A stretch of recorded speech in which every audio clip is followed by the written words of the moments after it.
Cher Monsieur Van Est, contrairement à la plupart de mes confrères et consoeurs qui échangent leurs muscles génitales avec des personnes de même sexe que, tous revenus sociaux, culturels et autres ambiguïtés étant égales par ailleurs, je tenais à ce que vous sachiez que moi, Clairette, je ne me suis pas sentie offensée le moins du monde par vos propos certifiés homophobes par les détenteurs en droit du titre. Non, Monsieur Van Est, je ne me suis pas sentie offensée par vos propos. Car je sais lire entre les lignes. Privilège que je partage avec Madonna, votre femme, les francs-maçons, la CGT, le pape Mitterrand et Lucky Luke.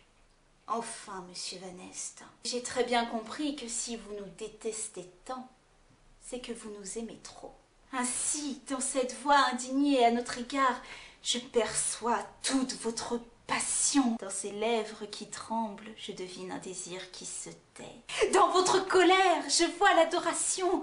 Dans votre bêtise, je reconnais l'émotion. Dans votre rage, enfin, la frustration de ces amitiés masculines fraternelles que vous muez le soir venu dans vos songes en juxtaposition des corps.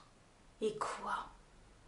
Comment faire taire ces horribles obsessions?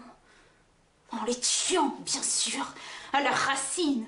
Et si au moins vous n'y étiez pas rappelés sans cesse par ces couples indécents de tafioles qui s'exposent en pleine rue avec leurs gouailles, leur musique et leur arc-en-ciel. C'est ça que vous avez voulu dire et qui a été si mal compris.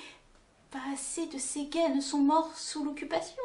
On aurait pu tout de même compter sur Hitler pour en exterminer davantage, comme pour les Juifs. Les rares survivants seraient ensuite partis à la conquête de la Palestine, rompant les Arabes à leurs mœurs sodomites, plus d'islamisme, du cul dans tout le Maghreb, ou comment régler deux problèmes, celui de l'immigration sauvage terroriste et celui de l'homosexualité dépravée en faisant du 2 en 1 comme pour le shampoing.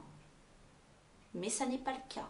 Vous êtes chaque jour rappelé aux souvenirs qui ternisent votre passé et flagellent votre âme pure.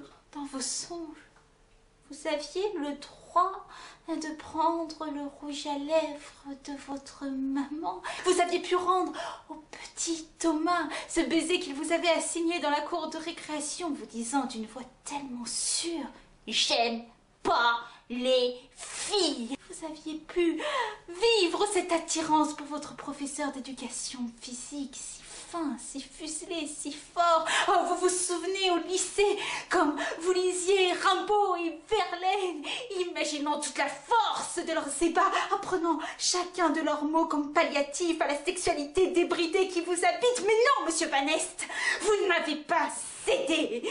Vous avez toujours respecté votre éducation et vos valeurs et votre patrie. Et quoi? Votre pays vous le rend tant et si bien aujourd'hui que vous sentez l'opinion publique favorable au mariage gay, à l'adoption. Et alors, ce renoncement, cette frustration de toute une vie ne serait plus un acte de bravoure, mais un acte d'une stupidité incroyable. Non, je ne vous en veux pas, Monsieur Van Est. Car malgré vous, vous êtes le porte-parole des gays refoulés qui n'acceptent pas les gays qui s'acceptent. Grâce à vous, les médias dénoncent enfin l'homophobie et les Français ouvrent les yeux sur les injustices que nous subissons tous les jours. Monsieur Van Est, en toute amitié, je m'inquiète néanmoins de ce lobby gay qui semble vous accabler. Puisque vous semblez avoir des informations à ce sujet, je vous en prie, faites partager. Ce lobby gay possède-t-il l'arme nucléaire, Monsieur Van Est?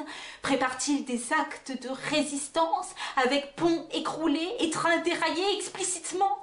Fait-il partie des francs-maçons? Fréquente-t-il Madonna? A-t-il hypnotisé le président de la République? Ce serait pour ça qu'il dirait tant de bêtises, celui-là? A-t-il le contrôle des banques? Exploite-t-il le petit peuple? Est-ce lui le responsable de la crise économique, Monsieur Van Est? Bien à vous, Monsieur Van Est. Cordialement, sans preuve à l'appui, Clairette.